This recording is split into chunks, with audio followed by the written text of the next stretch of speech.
Good evening and welcome to episode 212 of the HHH Racing Podcast. I'm your proud host, Howard Kravitz.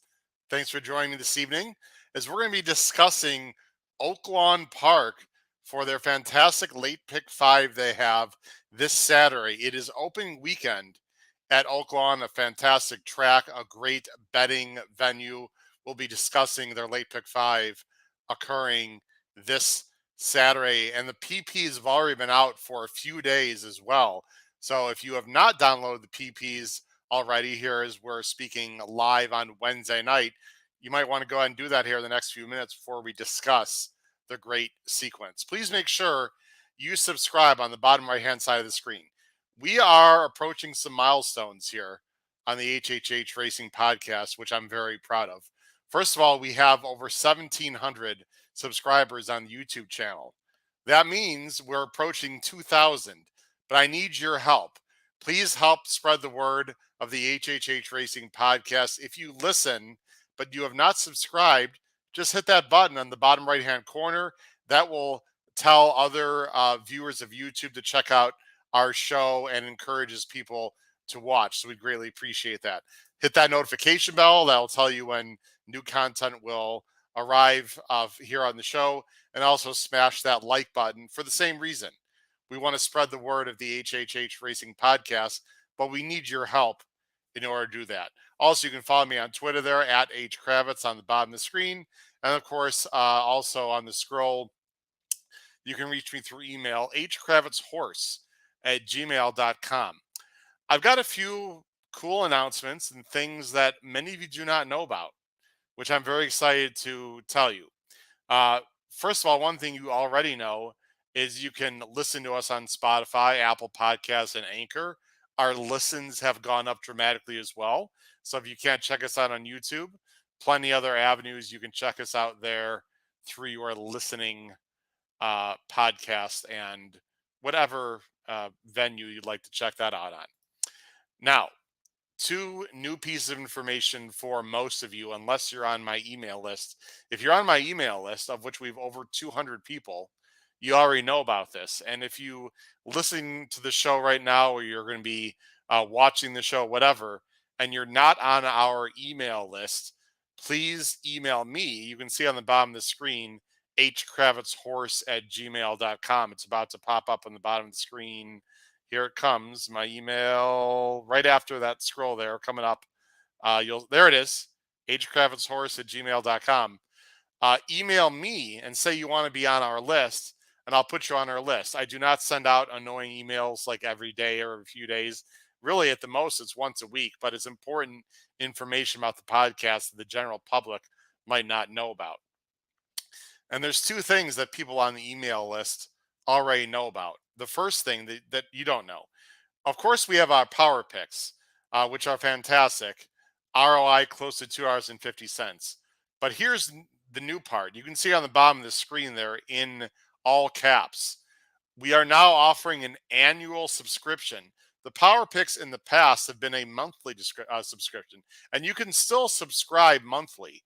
In fact, most people that have subscribed to the power picks, which is basically a tip sheet, with a lot of other cool information, stats, and whatnot, are doing it on a monthly basis. But now, just the last few days, you can purchase the power picks on as an annual basis.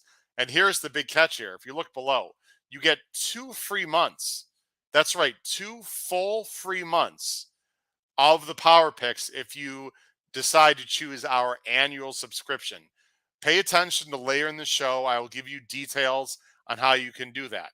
If you have never subscribed to the Power Picks before, you can choose either monthly or annual. If you are already a subscriber to the Power Picks, I know most of you are a monthly subscription, but you can now switch to an annual subscription, and there are many great benefits of that. One of the main things is 2 free months. That's right, it's not a typo. 2 free months of Power Picks. I'll talk more about that later on in the show.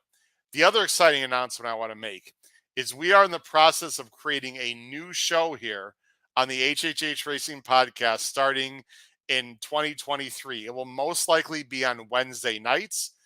We are in the process of developing it. I've already put this out through an email that our fantastic young contributor, Kyle Roscoe, who does an excellent job, very well versed in horse racing, brings a lot of enthusiasm. He will be the host of our new show.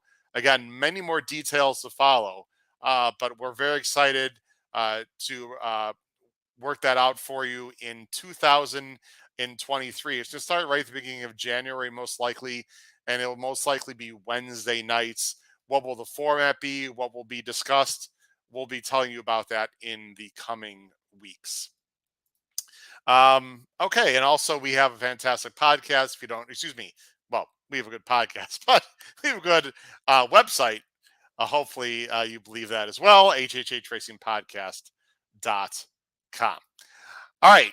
So usually at this point, I say, let's go ahead and bring on our wonderful co-host. But you know what? I'm flying solo tonight, folks. We're gonna turn back the clock here. Somehow I was able to do approximately 125 shows without any co-hosts. I love Pete, Paul, and Kyle. I'm so blessed to have a fantastic team with me, but due to many reasons, family obligations, Paul Halloran is refereeing a college basketball game, etc. But in honor of Paul, I've got my Catholic boy shirt on, and Catholic boy, of course, stands at Claiborne Farm. So hopefully Paul will see this. But it's just me flying solo tonight. So we're going to go a little bit more quickly through the picks at Oaklawn. Hopefully you'll enjoy it. Please feel free to comment in the live chat any questions you have for me. Tomorrow, as you can see on the bottom of the screen, tomorrow, Thursday, 8 p.m. Eastern, we'll have the whole crew here. Paul, Pete, and Kyle be with me, and we'll be handicapping and going through an excellent late pick five for Saturday at Gulfstream.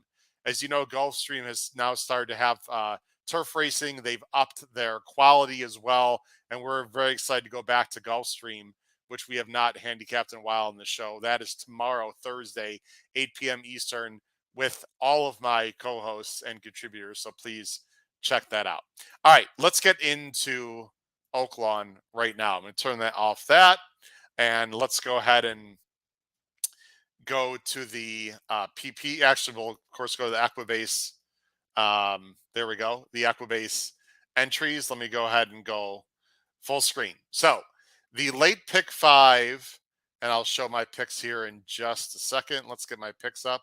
It's just me. You're just going to see the reason why there's no names on the bottom of the screen is because it is just me giving the picks. Before we do that, we got some comments here. Patrick, how you doing tonight? I have a feeling Patrick might be involved in our podcast some way, so that's exciting. But yep, just going solo tonight, Patrick. Just me. We got Racing Downwind is here. Appreciate the compliments. Yeah, listen, I hope we do get to 2,000 by New Year's Day, Racing Downwind. We need a lot of help for that, though. So hopefully we'll have a lot of people subscribe. The first leg of the pick five, again, this is Saturday at Oaklawn. You can see the starting time on the screen there is approximately 2:50 Central Time. And you know what I'm going to do? I'm going to make this banner. I'm going to actually change this to a scroll, which will make it a little bit shorter. We'll make it a little bit smaller across the screen there. All right, race 6. First leg of the pick 5. This is an N1X. It's allowance, 6 furlongs, 3-year-olds and up. It's a big field. You got a field of 12 here. Of course, it's all dirt racing at Oaklawn. Field of 12. There are also 2 very live also eligibles in the number 13 Jackman and the number 14 Toronto Toro, excuse me. If either one gets in, they're both going to be very live. Now, before I get to the PPs, let me put myself on full screen here. Let's talk about Oaklawn for a second. The best dirt racing in the country right now, as we speak, is going to be at Oaklawn, at least for the next 2 weeks until Gulfstream's championship meet opens the day after Christmas, and also the day after Christmas, Santa Anita opens as well. So the next 2 weeks, by far, the best dirt racing in the country is going to be Oaklawn. And they, of course, have really good dirt racing throughout the year as well. What do you want to pay attention to at Oaklawn? For me, in general, and feel free to put in the comments how you feel about this, I prefer horses that have been pointing to this meet. I would almost prefer horses that are coming off a little bit of a break, that have already been stabled down at Oaklawn. And if they have a work or two over the track, even better. You're going to see a lot of horses on the PPs we're about to show coming from Churchill. That's great. They have recency. I'm not saying I mind horses that are not coming off of breaks at all. Recency can be very good, but horses that are immediately going to Oaklawn without any works over the track, I'm not saying downgrade. All I'm saying is I personally are going to prefer horses that have been at Oaklawn for a few weeks already, that have trained over the track, maybe have a work over the track, etc. All the major players are down there in terms of trainers. A lot of the main jockeys are already down there. Ricardo Santana, who's going to be a huge factor at Oaklawn, is not riding there this particular weekend due to a suspension. Keep that in mind. But a lot of the major connections are going to be down there. All right, let's get back again. There are the entries. Let's go right to the races. You can see on the screen there, I'm going 4, 1, 3. Let's go to my top pick here. The number 4, Tapit Spirit. This is a new claim for trainer Randy Matthews. Rafael Bejarano. I want to point out one thing right away. 10 Strike Racing. You see the ownership there. 10 Strike Racing, the ownership manager is a friend of mine, Marshall Graham. They point to Oaklawn. He lives in Memphis, but they point to Oaklawn. They're big fans of Oaklawn Park. If you see 10 Strike Racing as ownerships, this is a serious outfit that has been very successful, and they point to this meet. That's one of the reasons why I'm going with Tapit Spirit. I think there's a lot of speed in this race. I'm expecting improvement with the claim, with the new ownership, with Bejarano, which is an upgrade from the apprentice jockey. This horse has been racing in Indiana, at Horseshoe, Indiana, which is a very solid track. I have no worries about the class situation. Has already won 6 times, and a lot of these horses have only won once. I find that to be an advantage. The horse knows how to win. I'm going with number 4, Tapit Spirit, on top to open the pick 5. The Moyline favorite is the number 1, Skelly for Asterson, and Nick Juarez, who's going to be riding at Oaklawn this winter. This is a very fast colt by Practical Joke out of a Bawana Charlie mare. Blinkers on, a little discouraged in the last effort, not getting the job knowing 5. Can this horse wire the field? Absolutely. I think 8-5 is way too low. The rail is not an easy situation necessarily, but this horse is very fast. Definitely a wire-to-wire threat for sure. And my third choice is number 3, Tango Charlie, a new claim for Tom Amos, Maggie Moss ownership. This one's going to come from pretty far back. If there's a very fast pace that develops, I think Tango Charlie, the 3, is possible, but this horse is a B as in boy in my ABC ticket. I do want to mention the 13 and 14 because they're both very live. If either Jackman, the 13 for Carl Proberg, gets in off the AE list, or especially the one I prefer even more, the number 14, Toronto Toro for Paul McEntee. I think they're both live. I prefer the 14. You notice that Bejarano is scheduled to ride the 14 if he gets in. But Bejarano is also on the 4. So obviously if the 4 gets in, I'm assuming Bejarano is going to ride the 4. But again, I think the 13 and 14 are both very live guys in these spots for sure. So I am going to go as 4, 1, 3 to start the opening leg of the pick 5 on Saturday. Let's go to the next race. And again, I'm going to switch this over to just a scroll.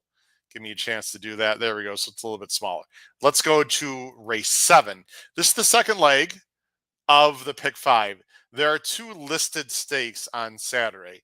The first one is race 7. It's the Ring the Bell Stakes, very aptly named for the holiday season here. This is a very solid field of 7. They're going 6 furlongs. It's $150,000 is the purse. This is for older males, 3-year-olds and up. There are some familiar faces and names, of course, that you can see on that list. The morning line favorite is the number 6 Kavod for Hartman and Arietta. That is who I'm going with. Now, before I bring up the PPs, there is one thing about Saturday that I do want to mention. As of now, there's about an 85% chance for rain on Saturday. I'm not sure if it's going to be an all day event or not. It is going to be fairly warm. It's going to be like 60. So obviously, temperature is not going to be an issue. But there's a chance for wet um, dirt or mud or slop. We'll have to see how bad it may or may not be. You never know. We're 3 days out here. We'll just have to see. But I do want to mention that it might be sloppy on Saturday, and make sure you take a look at those PPs because that may or may not affect how you're going to go about picking your horses. I am going to go with the morning line favorite here, number 6, Kavod, as I switch over. I do have one concern, however, with the number 6, Kavod. And that is when you look at his wet dirt effort, he's got 3 starts on wet and he only has 1 place. That is a bit of a concern. We'll just have to see. I'm not always the kind of guy that'll just completely go on or off a horse based on track conditions because we simply don't know what it's going to be right now. This horse is very fast and getting really good. I like the fact that he's only 3. He's improving. Arietta is an excellent jockey. He's got low 90 buyers. He can be on the lead. He can sit just off it. He's only 1 for 5 also at Oaklawn. So he does have some negatives. I mean, he was racing in the Rebel and the Southwest and the Smarty Jones. You can see here last winter. So, I mean, the horse likes Oaklawn. He was just in tough spots. He also, what I do like is you can see here, as I mentioned at the bottom of the screen, he does have a work over this Oaklawn service. I do like that. I'm going to number 6, Kavod. Only cost, by the way, look at this. Keeneland, September, 3,500. Only cost 3,500. He's won almost $500,000.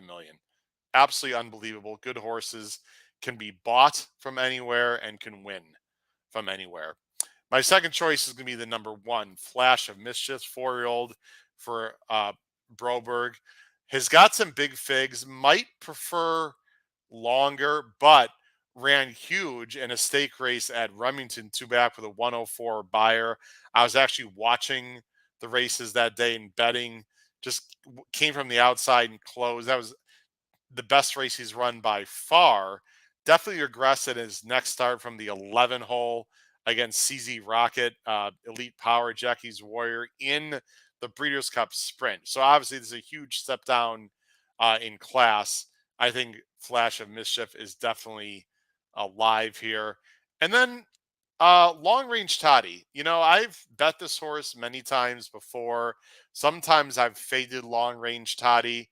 Well, I didn't want to do that. I actually want to do that. I think he's a bit interesting here. He's 12 to 1. He's got blinkers on. He's got an inside post.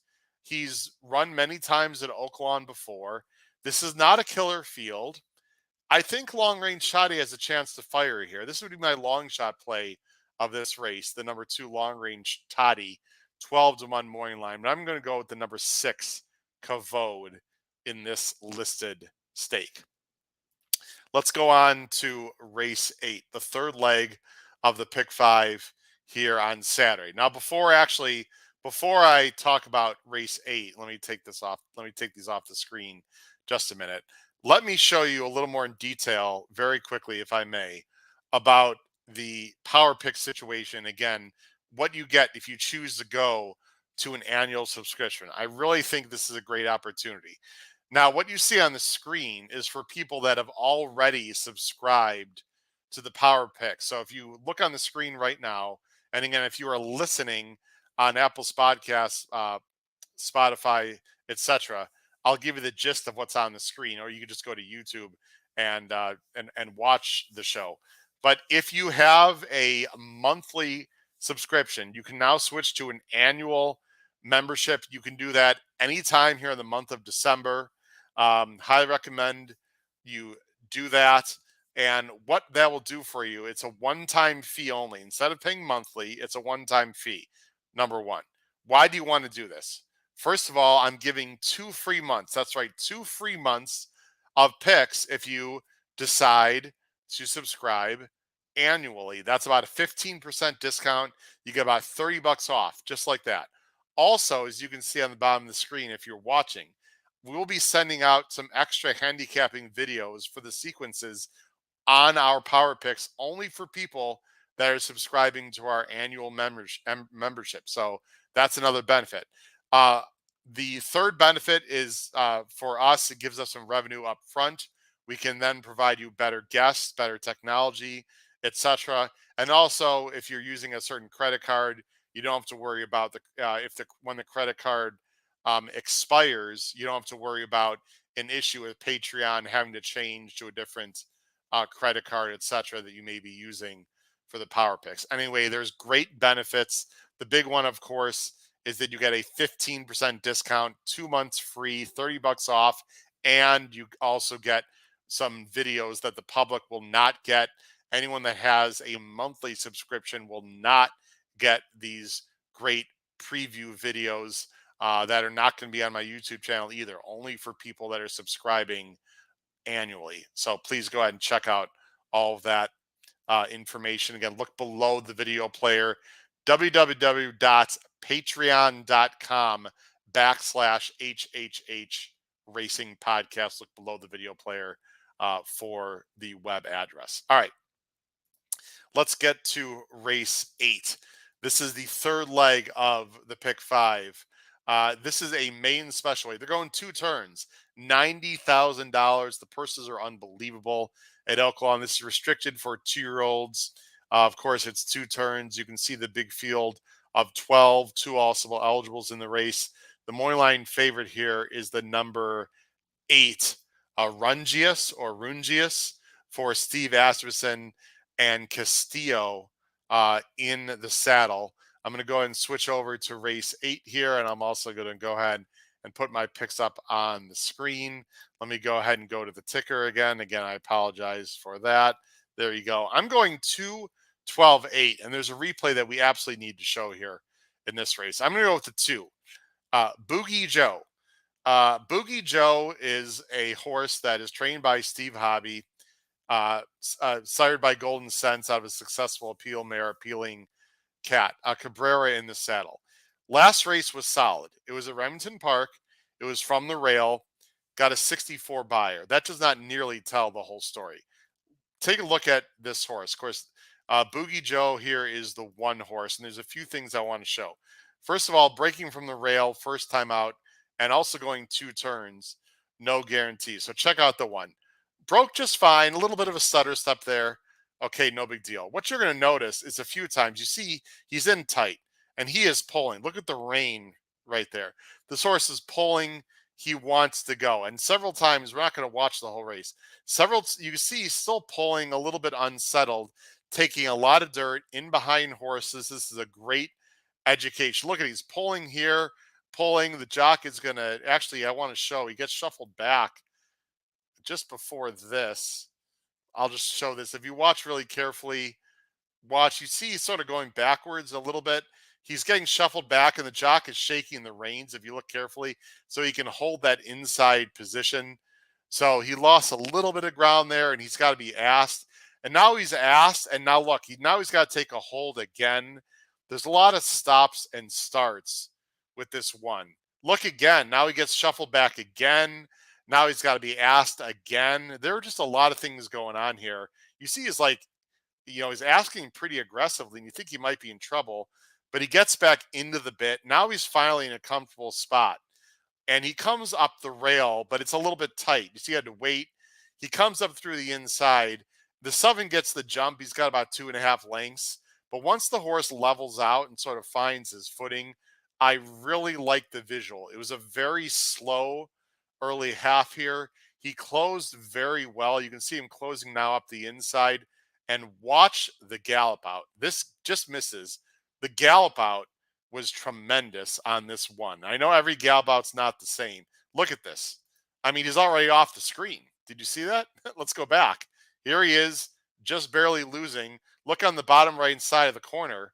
You got to look quickly. And there he, look at this. He's already way, way in front of the winner. He's so far in front, he's already off the screen. Not all gallop outs tell the same story, ladies and gentlemen. That is a gallop out. This horse had plenty underneath him. I think he's got big room for upside. I see no reason why this horse cannot make a big improvement on Saturday. Boogie Joe, I'm expecting him to run somewhere probably closer to 70, which when you look at this field would absolutely get the job done here.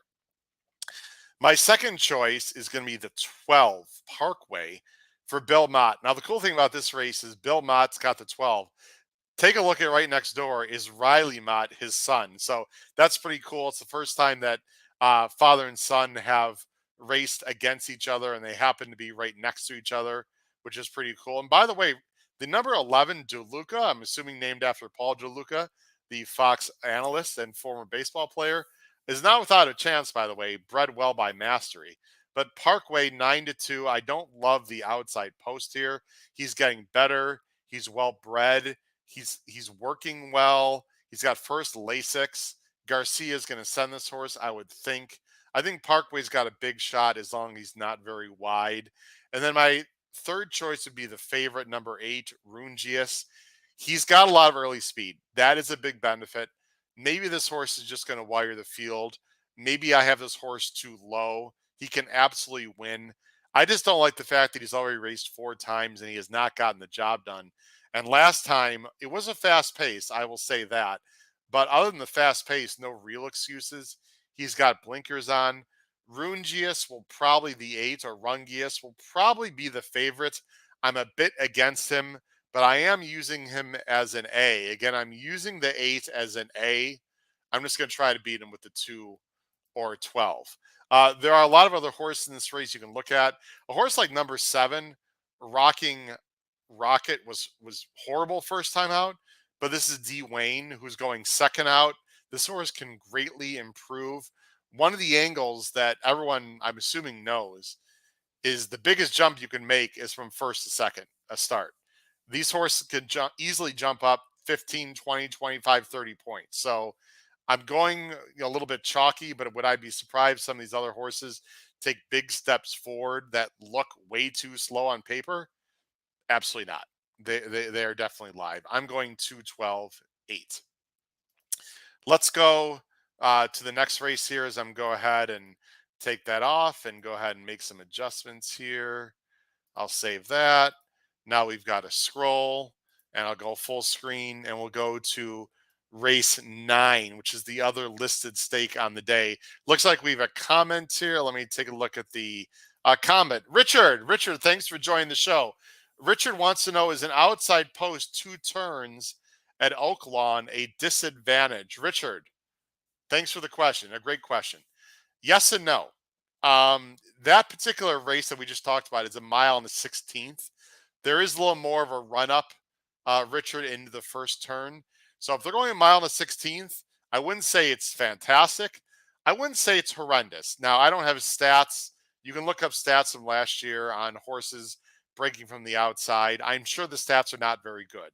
It's definitely not an advantage. How big a disadvantage? It depends on a few things. It depends on how much early speed there is for the outside horse to overcome, to cross over. It depends on how the track is playing.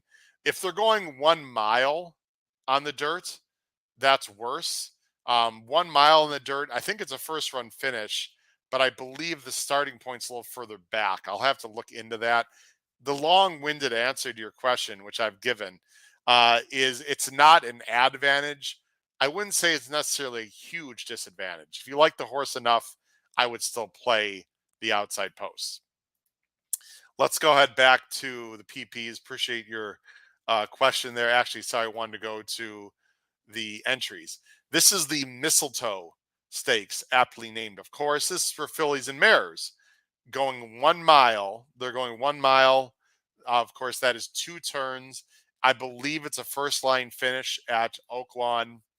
150,000 in the kitty. It's a small field of 7. There's not much to talk about here. There's 2 horses that are going to take a lot of money. The number 1 coach for Cox and Talmo 2-1 morning line, and the number 6 Ley Davida for Nacho Correas and Cheminaud, who's a very solid jockey, especially on the turf.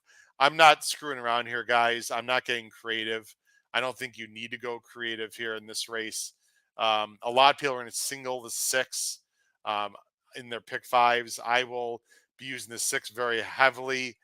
Ley Davida. This is a horse from Chile who's had 2 starts in the United States, has won both of them very well. One at Churchill, one at Keeneland. Is more of a closer, but I don't think she has to be too far back. I did it. Have a beverage, my co-host. I made a minor boo-boo there with the he reference. I don't think she will be too far back at all. She's got 2 buyers, 86 and 90. She's been working just fine, steadily in the last month. I believe, yeah, she's got working at Keeneland, mainly on the training track, but she's got a bullet work over the dirt. I just see no reason why to go against Ley Davida in this spot. The other horse that's the obvious use is the 1 Coach, who's definitely a wire threat, has some numbers that fit. Was horrible last time, the Chaluki against She Can't Sing, but it was a very fast pace. She didn't break well from the rail. It just wasn't what she wants to do. Is there other speed to go with the 1? Maybe a little bit with Lovely Ride. Will Secret, maybe a little bit. The 1 is the definite obvious use. To me, if 1 or 6 doesn't win here, I'll be absolutely shocked. I'm going to be using the 6 more heavily than the 1. I think the 6 is a better horse, but you could easily use the 1 and 6 evenly in the second to last leg of the pick 5, the mistletoe. All right, let's go to the last race, ladies and gentlemen. How are we going to get paid in the pick 5 on Saturday at Oaklawn? We got another big field of 12 as I go ahead and bring that up on the screen. This is an allowance race. Again, another N1X. They're going 6 furlongs, big field 12, as I mentioned. Again, 2 also eligibles. The number 14, Mrs. Bean, an Arkansas bred, would definitely be a threat in here. But as you can see, as I switch over, let me take that out. Let me edit this. Okay. Save and bring that. There's my picks for race 10. I'm going to go a little price shopping in the last leg of the pick 5 here. The Moorline favorite is the number 12, Ben Diesel, for Dwayne Lucas and Martin Garcia, 5-2 morning line. I've got Ben Diesel in third. I'm a bit interested in the number 5, B Sud. This is for Dallas Stewart and Francisco Arietta. Let's take a look at this race and why am I going with B Sud. The first thing I will say in this race is that B Sud on paper is a bit slow. There are horses that have run in the 80s, low 80s, relatively consistently, and you can see B Sud here on the screen is a very solid high 70s buyer horse. There's 2 reasons why I think B Sud can take a step forward on Saturday. Number 1, this is the second start off a long layoff. He hadn't raced since April 23rd. Happy birthday to my brother. That's his birthday. And then he raced on November 17th. That's a long layoff at Churchill. He was wide that day. He got bumped at the start. It wasn't his best effort, but he ran well in that race and it was a pretty solid field. I'm expecting improvement for several reasons. First, again, second start off the layoff, 1 reason. Second reason, he's been gelded. Will that help or not? I don't know. He was gelded on November 18th. It usually takes horses about a month or so to really appreciate that gelding. It's going to be close to a month here, a good 4 weeks since he's been gelded. If he's going to show improvement, it's going to happen on Saturday. So I'm expecting improvement there. And I like the outside stalking sort of mid-pack trip that you might get. I'm expecting B Sud, the number 5, 8-1 more line, to take a step forward. He also has a work over the track as I go full screen. He's got a work over the track since the gelding on December 3rd. It was a nice breeze and a minute and 1, nice maintenance breeze. He's faced nice horses before. I'm just going with a gut feeling here. I don't love the chalks. I'm going to go with the number 5, B Sud for Dallas Stewart, an excellent trainer, to take advantage of what I see as a fast pace. And speaking of fast paces, my second choice is the number 3, Golden Hornet for Larry Valley, a very fast 3-year-old gelding by Flatter. This horse will have the lead. My issue here is he's been giving up some leads recently. He's coming back relatively quick, and there's other speed in the race. If this Larry Ravelli trained horse wires the field, I will not be surprised at all. He's 6-1 morning line. This is an absolute use for me. I'm using many A's in this race. That is one of them. And let's go to the far outside, the number 12, Ben Diesel. My concern here with Ben Diesel, he might be too far back. Is Ben Diesel a 6 furlong horse? Perhaps, but he has not proven it yet.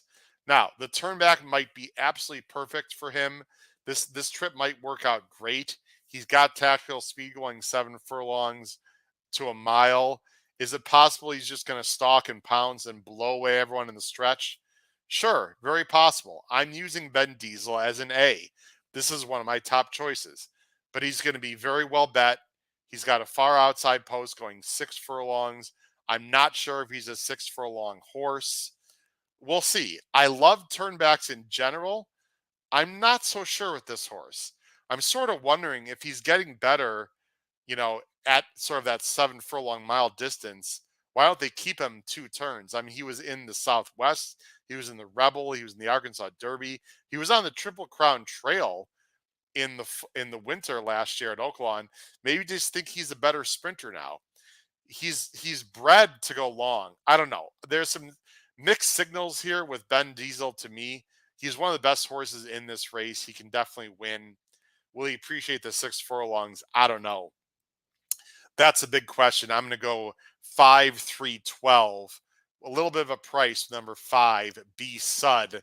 Maybe you want to drink some suds as you watch the last race on Saturday and cheer him on if you're live to my 5 horse on top.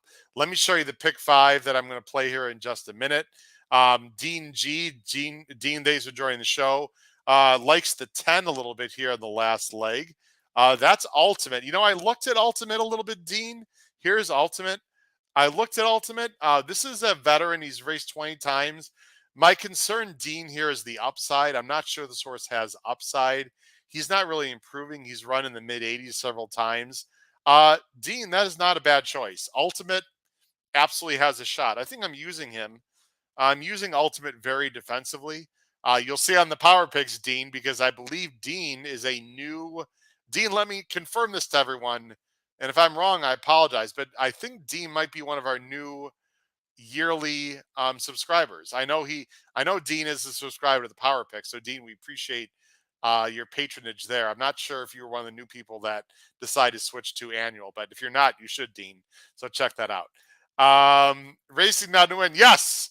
How are you going to get paid? PTF, exactly. I don't think he doesn't have that trademark. Get out of here, Racing Down Win. It's all good. And if he does, he wouldn't mind. And Dean does confirm that he is a new annual subscriber to the Power Picks. Dean, thanks a lot. We appreciate that. He'll be getting 15% off, $30 off, 2 free months. And Dean will start getting some new videos that a lot of people will not get if they don't subscribe to the annual Power Pick starting in January 2023. All right, my pick 5 very quickly, guys. Let me go through it. It's just me, of course, to show. Here's my pick 5 on the bottom of the screen. Let me read it. $45. I'm going 1, 3, 4 with 1, 2, 5, 6, 7 with 2, 8, 12 with 6 with 5, 12 again. 1, 3, 4 1, 2, 5, 6, 7 2, 8, 12 6 5, 12. I've got some prices a little spready earlier in the sequence. I do want to mention to everyone very clearly that in the first leg, if the 13 or the 14 gets in, I would probably use the 14 first, then the 13. They are both very live to me as also eligibles in the first leg of this pick 5. So 13 to 14 in the first leg. I'm signaling the 6, although I'm going to use the 1 quite strongly as well on my ABC ticket. I can easily see people going 1-6 in race 9. The problem, though, again, with doing that, folks, if you are a caveman player, which I'm not, is you're doubling your ticket with two low price horses. The general rule, ladies and gentlemen, is you do not want to double your ticket and spend twice as much with two low price horses. I mean, the 6 is going to be 6-5, the 1 is going to be 8-5, 9-5. You should just pick one and go for it.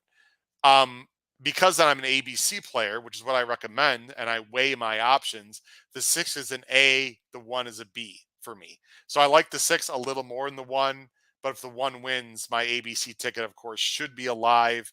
But if I had to choose a caveman simplistic ticket, as you see on the screen, I would go with the 6 to single.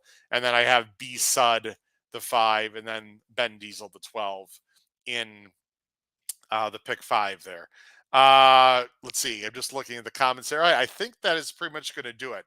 Once again, let me go ahead and put the banner across the screen. Few quick things as reminders. Tomorrow night, of course, I'm filming this on Wednesday live. Tomorrow night, Thursday night, 8 p.m. Eastern. I'll have my whole crew here, all my co-hosts, and Kyle Roscoe. We'll talk about the Gulfstream late pick 5 on Saturday. Hopefully you can join us then. And remember, the power picks. If you have not subscribed at all, go to patreon.com/HHH Racing Podcast, and you can right away go ahead and choose an annual subscription. If you are already a subscriber, but you are a monthly subscriber, again, I already sent you an email.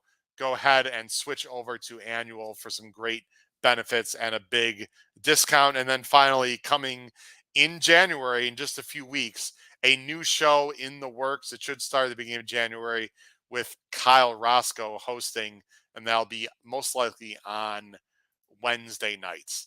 Ladies and gentlemen, I think that will do it for episode 212 here of the HHH Racing Podcast. Appreciate you all watching tonight. Please watch us live tomorrow, Thursday night, 8 p.m. Eastern, as we go back for the first time in quite a while, Gulfstream Park in Hallandale Beach, Florida, for their Saturday Pick 5. Take care, everyone. Have a great night. Bye-bye.